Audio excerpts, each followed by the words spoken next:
Pinalitan niya ang reservation namin para sa aming anniversary dinner at ginawa itong mesa para sa dalawa, para sa kanya at sa kasamahan niya.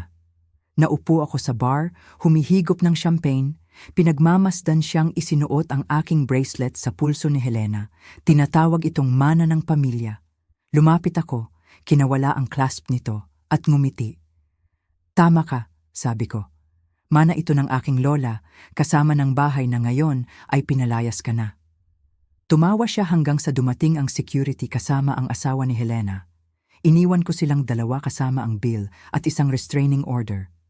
Maligayang anibersaryo, mahal. Hindi ako dapat naroon sa bar ngayong gabi. Dapat ay nakaupo ako sa mesa bilang 23, ang pinakamagandang pwesto sa buong restaurant na may perpektong tanawin ng mga patio fountain at ng Chicago skyline sa likod ng salamin. Pero naroon ako, nakaupo sa isang barstool sa sarili kong restaurant. Pinagmamasdan ng asawa ko sa loob ng 8 taon na isinusuot ang bracelet ng lola ko sa pulso ng ibang babae. Ang champagne ay nag-iwan ng mapait na lasa sa aking dila habang pinagmamasdan ko sila mula sa kabilang dako. Nagtrabaho ako ng 16 na oras bawat araw sa loob ng maraming buwan para mabigyang buhay ang Harvest Moon. Ang dream restaurant ko na sa wakas ay naging realidad. Ang opening night ay naging perpekto sa ngayon. Ang mga kritik ay humanga.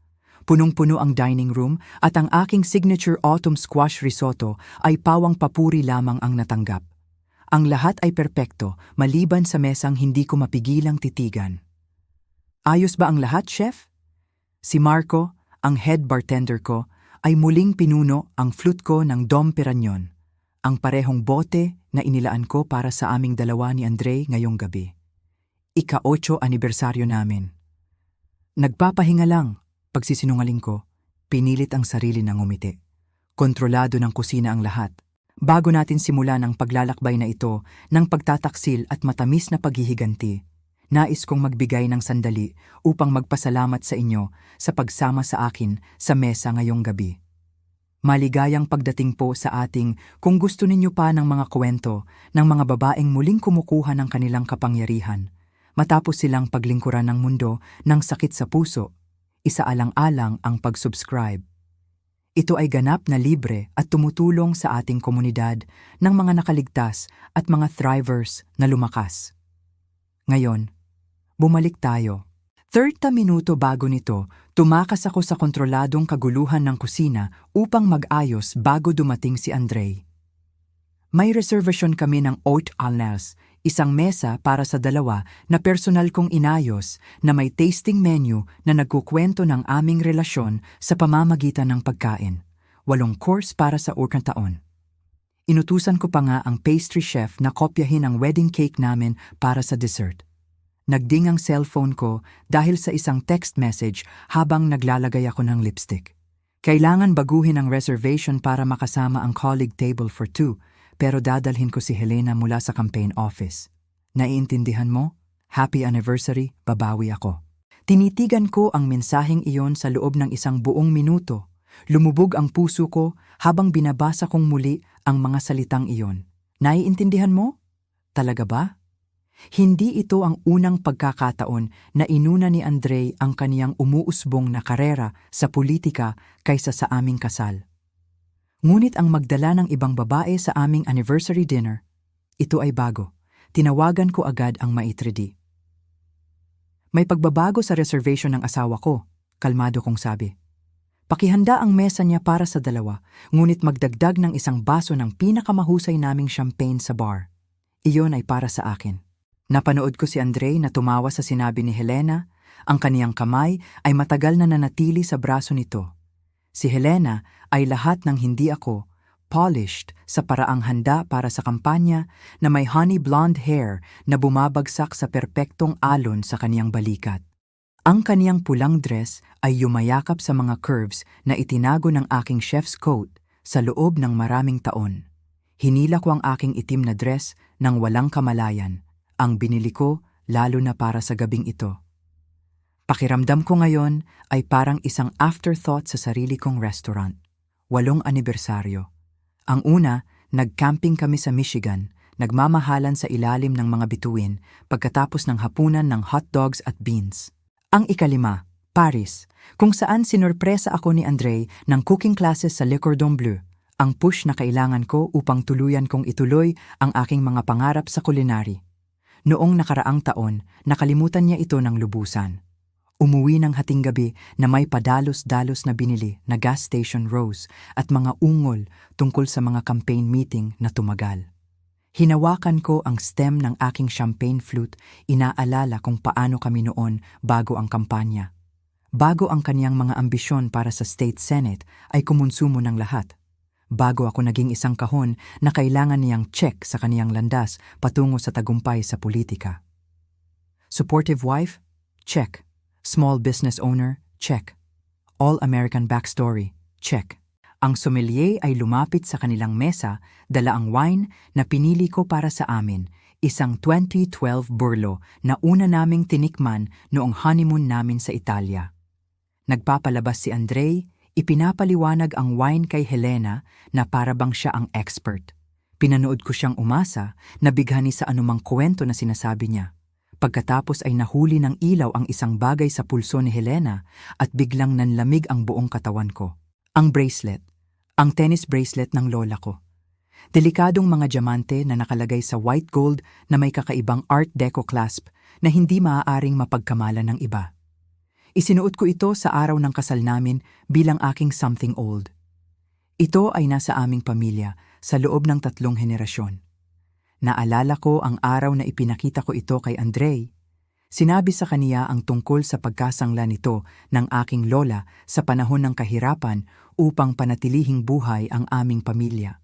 At binili niya itong muli makalipas ang maraming taon gamit ang kaniyang naipong tip bilang isang waitress. Kung paano niya ito ibinigay sa akin sa kaniyang kamatayan, pinangakuan akong ibabahagi lamang ito sa isang taong karapat-dapat sa katatagan ng aming pamilya.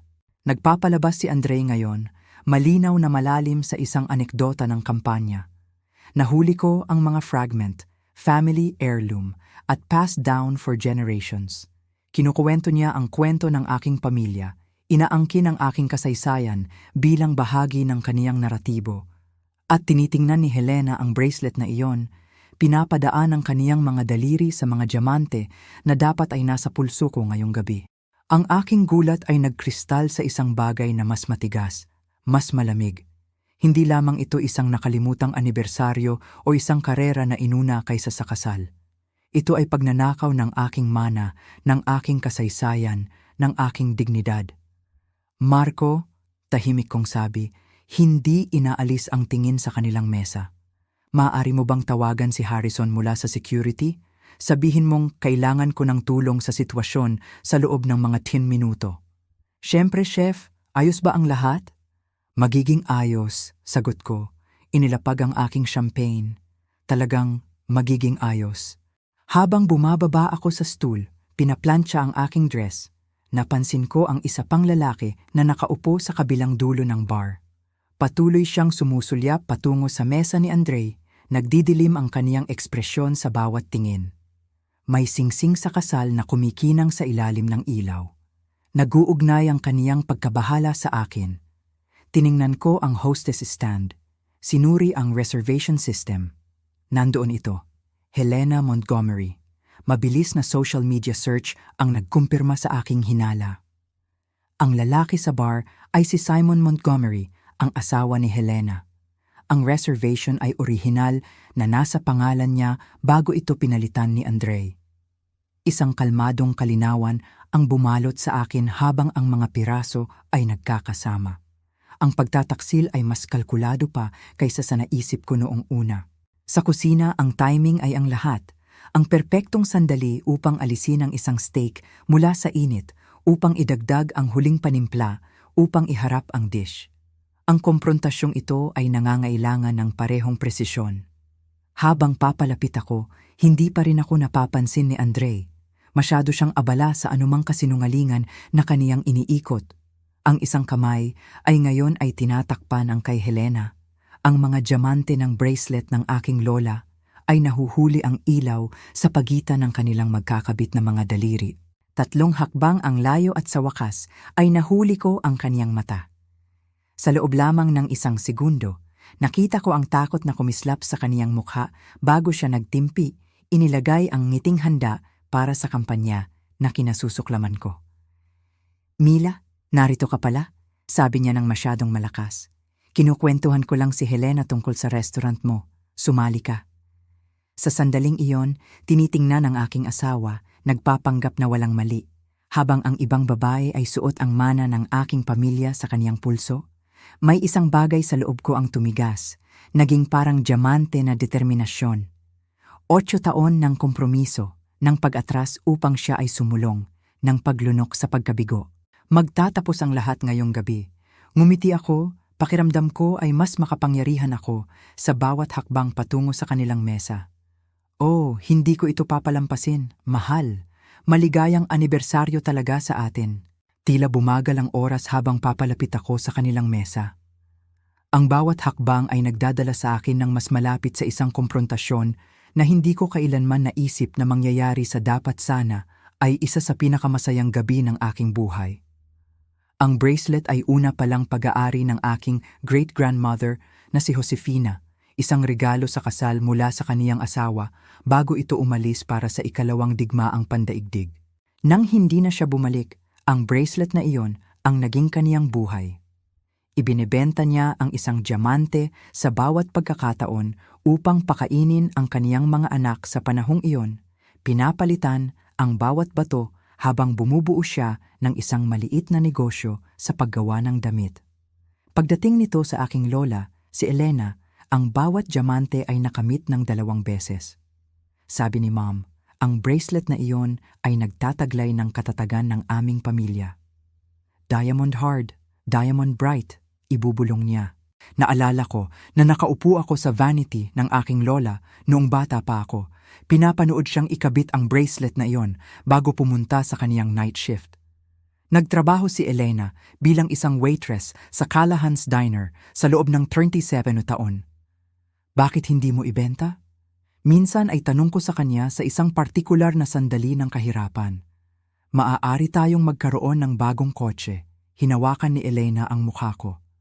"Mila Jane, may mga bagay na mas mahalaga kaysa sa presyo nito. Ang bracelet na ito ay hindi lang diamante. Ito ay bawat sakripisyo, bawat tagumpay. Balang araw, kapag naunawaan mo kung ano talaga ang mahalaga, magiging iyo ito." Naunawaan ko noong 2008 nang tumama ang Great Recession at hinarap ng aking lola ang foreclosure sa maliit na bahay. "Isasangla ko ang bracelet bukas," simple niyang sabi. "Lola, huwag." "Ito ang dahilan kung bakit ito narito," putol niya. "Ang edukasyon mo at ang bahay na ito ay mahalaga. Ang bracelet na ito ay nakapagligtas na sa pamilya noon at muli itong gagawin." Sa loob ng 9 na buwan, ang bracelet ay nakalagay sa isang pawn shop habang nagtatrabaho ng double shifts ang lola ko. Naalala ko pa rin ang hapon na magkasama kaming naglakad sa shop na iyon. Ang huling bayad ay may $23, font 300 na sukli. Diamond hard, diamond bright. Nang siya ay namatay 3 taon pagkatapos, ako lang ang nasa tabi niya. Inihagis ni Elena ang bracelet mula sa kaniyang pulso patungo sa akin. "Tandaan mo kung ano talaga ang mahalaga," bulong niya. "At ibahagi lamang ito sa isang taong karapat-dapat sa ating mana." Inakala kong si Andre ay karapat-dapat. Nakilala namin siya noong pumunta siya sa restaurant kung saan ako sous chef, nangangampanya para sa City Council. 1 linggo bago ang kasal namin, ipinakita ko sa kanya ang bracelet sa unang pagkakataon. "Ito ay kahanga-hanga," sabi niya. "Dapat ay nagkakahalaga ito ng isang kapalaran." Wala itong presyo, pagtatama ko sa kaniya. Nakaligtas ito sa depression, giyera, recession, lahat ng itinapo ng buhay sa mga babae sa pamilya ko. Tiningnan ako ni Andre ng may pagmamahal noon. Hinding-hindi ko hahayaan na may mangyari dito o sa iyo. 4 na taon sa aming kasal, nang magdesisyon si Andre na tumakbo para sa State Senate, ang aming naipon ay hindi sapat para sa campaign launch. Nang nag-aalangan ako sa muling pag-aayos ng bahay na pag-aari ng lola ko, ang kaniyang mga mata ay napadpad sa pulso ko. Paano ang bracelet? pansamantala lang, maaari tayong magkaroon ng short-term loan laban dito. Ipinasok ko ang bracelet sa kaniyang kamay. Panatilihin mo ito sa safe sa opisina mo, sabi ko. Sa ganitong paraan ligtas ito, ngunit kasama pa rin namin. Bantayan ko ito ng aking buhay. Iyon ang huling pagkakataon na nakita ko ang bracelet ng lola ko hanggang ngayong gabi. Binalikan ko ang aking pwesto sa bar. Mula rito, nakikita ko kung paano lumapit ng husto si Andre kay Helena, kung paano paminsan-minsan ay hinahawakan ng kamay nito ang kaniya, kung paano sila nagbabahaginan ng tingin na nagpapahiwatig ng higit pa sa propesyonal na pagkakaibigan. Ilang buwan na ang nakalipas, si Andre ay umuuwi na may amoy ng hindi pamilyar na pabango. Mga campaign events, paliwanag niya. Bumaling ang aking tingin kay Simon Montgomery na nakaupo pa rin sa dulo ng bar, pinapanood pa rin ang kanilang mesa. Nagtatrabaho sila ng magkasama?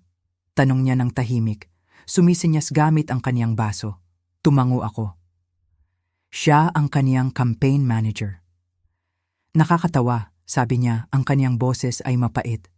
Sinabi niya sa akin na makikipag-dinner siya sa isang babaeng kasamahan ngayong gabi.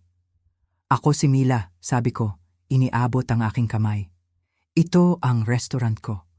Simon, sagot niya, matatag ang kaniyang pakikipagkamay. At tila, iyan ang asawa ko kasama ang asawa mo. Nag-aalala si Simon. Ano ang ginagawa nila? Lumapit ako sa hostess stand muli. Sinuri ang financial records ng kampanya sa aking cellphone. Naroon ito. Isang malaking donasyon mula sa Montgomery Construction ang naitala noong nakaraang linggo. Ang kumpanya ni Simon. Ipinakita ko sa kaniya ang screen. Inautorisa mo ba ang donasyong ito sa kampanya ni Andre? Nagsimula siyang mamutla. Hindi iyon posible. Halos bangkarote na kami. Ang huling piraso ay nag-click. Hindi lamang ito personal na pagtataksil. Si Helena ay hindi lang nakikipag-ugnayan sa aking asawa. Siya ay nagnanakaw mula sa kaniya. Simon, tahimik kong sabi, sa tingin ko kailangan nating mag-usap. Nagpunta kami sa isang tahimik na sulok ng bar. Ipinaliwanag ko kung ano ang nakita at narinig ko. Sobra sa 3,500,000 piso, 3.5 milyon, ang nalipat sa campaign fund ni Andre. Pera na wala kami, na ikinukubli bilang mga pagbili ng materyales. Ang implikasyon? Illegal na campaign contributions. Financial fraud, ang perpektong leverage. Naka-record ang buong usapan nila, sabi ni Simon. Sa loob ng 20 minuto, hihingin nila ang bill, sabi ko. Hindi magiging komportable si Andre kung tatagal ang dessert ng higit pa riyan. Iyon ang pinakamagandang bintana, bago sila magbayad, ngunit pagkatapos nilang kumonsumo ng lahat. Precisely. Nang magbigay ng senyales si Marco na malapit na silang magbayad, kinuha ko ang aking cellphone. Ilang minuto na lang. Kinuha ko ang aking hininga at pinlantsa ang aking dress. Oras na, nakita ko ang aking refleksyon sa salamin sa likod ng bar. Hindi lang ako isang babaeng pinagtaksilan. Ako ang apo ni Elena Thompson na nagsangla ng kaniyang pinakamahalagang pag-aari upang iligtas ang mahalaga. Diamond hard, diamond bright. Si Harrison ay bumagsak sa mga hakbang na bahagyang nasa likuran ko habang sinisimulan ko ang paglalakad sa restaurant floor. Nag-e-enjoy sa dessert? Tanong ko. Ang boses ko ay nakakagulat na matatag habang huminto ako sa kanilang mesa. Tumango ang ulo ni Andre, ang ngiti ng kaniyang politiko ay agad na dumulas sa lugar. Mila, sumali ka. Ang chocolate soufflé ay pambihira. Nanatili akong nakatayo. Hindi sa tingin ko ay maayos akong nagpakilala kanina. Ako si Mila Thompson Reyes, asawa ni Andre. Ngayon, ang ika-8 anibersaryo namin. Kakaiba, sabi ko, dahil ang donasyon ay ginawa noong nakaraang linggo, ayon sa mga campaign finance record. Binalingan ko si Helena. Kumusta si Simon? Sa katuwiran? Nasa bar pa rin? Pinapanood ang asawa niya at ang asawa ko na ipinagdiriwang ang anibersaryo namin. Ang kulay ay naubos mula sa kaniyang mukha. Gumagawa ka ng eksena, sabi ni Andre ng tahimik. Maaari natin itong pag-usapan sa bahay. Sa totoo lang, hindi. Kasi sinuri ko ang mga dokumentong pinapirmahan mo sa akin 2 linggo na ang nakalipas. Ang mga sinasabi mong karaniwang estate planning. Talaga bang inakala mong hindi ko ipapa-examine ang mga iyon sa aking abogado? Sinubukan niya akong linlangin na isuko ang bahay ng aking lola. Marahan kong inabot ang pulso ni Helena, pinaikot ito upang mahuli ng bracelet ang ilaw. Kung gayon, bakit niya suot ang bracelet ng lola ko? Ang sinabi mo sa akin na nasa safe ng opisina mo? Ito ay katulad, ngunit hindi parehong piraso. Pagtatangka ni Andre, ang kaniyang kumpiyansa ay unti-unting nawawala. Marahil nakalimutan mo ang inscription, sabi ko, kinawala ang bracelet mula sa pulso ni Helena sa kabila ng kaniyang gulat na protesta. Ibinuklat ko ito, inilalantad ang maliit na nakaukit na mga salita sa clasp. Diamond hard, diamond bright. To Elena with love, 1941. Isang magandang gesture, putol ko. Ang ibigay ang mana ng pamilya na partikular kong sinabi sa iyo na kumakatawan sa mga henerasyon ng pakikipaglaban ng aking pamilya upang ipasuot sa ibang babae habang kayo ay kumakain sa mesang inilaan ko para sa aming anibersaryo? Sobrang overreact ka, bulong ni Andre. Kuwintas lang iyan, at naroon na. Kinumpirma na hindi niya kailanman naunawaan kung ano ang sinasagisag ng bracelet. Ibinigay ko ang aking kamay, ang senyales para kay Simon na lumapit. Ang bracelet na ito, sabi ko ng malinaw, ay pag-aari ng lola ko, si Elena Thompson, na nagtrabaho ng 37 taon bilang waitress, na nagsangla nito noong recession upang iligtas ang aming bahay. Ang parehong bahay na sinubukan mong muling isangla nang wala akong kaalaman upang punduhan ang iyong kampanya. Ang mga mata ni Andre ay sumalisi sa akin at kay Simon. Tungkol sa kampanya mo, patuloy ko, iniisip ko kung ano ang iisipin ng Ethics Committee sa mga hindi naiulat na donasyon mula sa Montgomery Construction, lalo na't hindi inautorisa ni Ginoong Simon ang mga ito. Lumapit si Simon sa mesa. Kumusta, Helena? Sinuri ko ang aming company finances. Mag-aalala ka bang ipaliwanag ang 35 milyong piso, 3.5 milyon, na inilipat sa campaign fund ni Reed? Pera na wala kami. Nag-umpisang umiyak si Helena. Steven, pakiusap, maaari kong ipaliwanag ang lahat. Iligtas iyan para sa ating mga abogado, sagot niya ng malamig. Inilagay ko ang bracelet sa sarili kong pulso. Wala nang dapat ayusin. Ang restraining order na isasampa ng abogado ko ngayong gabi ay magpapalayo sa iyo sa bahay ng aking lola, na malinaw na nakasaad sa kaniyang will na iniwan sa akin bago pa tayo ikasal.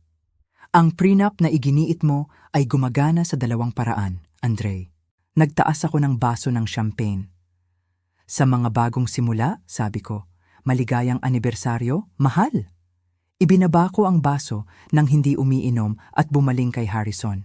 Pakitiyak na babayaran ni na Ginoong Reed at Ginang Montgomery ang kanilang bill bago umalis. 6 na buwan, pagkatapos, nakatayo ako sa kusina ko, kusina ng lola ko, naghahanda ng pribadong dinner para sa mga investor ng restaurant na tumulong sa akin na bilhin ang share ni Andre sa Harvest Moon. Ang diborsyo ay natapos ng mabilis. Ang bracelet ay nahuli ng ilaw habang naghihiwa ako ng mga herbs, ibalik kung saan ito nararapat. Ang restaurant ay umunlad. Si Simon ay dumaan kanina na may dalang bote ng wine at balita na sa wakas ay bumabawi na ang kaniyang kumpanya matapos mailantad ang pagnanakaw ni Helena. Wala kaming romance. Pareho kaming masyadong sugatan para roon, ngunit may isang bagay na pantay na mahalaga, respeto at pag-unawa sa isa't isa. Ang karera sa politika ni Andre ay sumabog. Ang huli kong narinig, nagtatrabaho siya sa kumpanya ng insurance ng kaniyang ama sa Milwaukee. Ang kaniyang mga pangarap sa kampanya ay gumuho dahil sa mga paglabag sa ethics at pampublikong kahihiyan. Habang inaayos ko ang mesa, inilalabas ang china ng aking lola na pagtanto kong humihuni ako, isang bagay na hindi ko ginawa sa loob ng maraming taon. Ang bahay ay parang buhay muli, puno ng layunin at posibilidad. Diamond hard, diamond bright, ang mga babaeng Thompson ay nagtiis. Nagtayo kaming muli. Umunlad kami. At kung minsan, kapag ang hustisya ay inihanda sa tamang temperatura, ipinagdiriwang pa namin ito ng isang perpektong panghuling toast. Kung nag-e-enjoy kayong panoorin si Mila, na naghahatid ng hustisya kasabay ng kaniyang 5-star menu, mangyaring pindutin ang subscribe at mag-iwan ng komento sa ibaba. Ano ang ginawa ninyo sa kaniyang sitwasyon? Ang inyong suporta ay tumutulong upang magdala ng mas maraming kwento ng tagumpay sa channel na ito.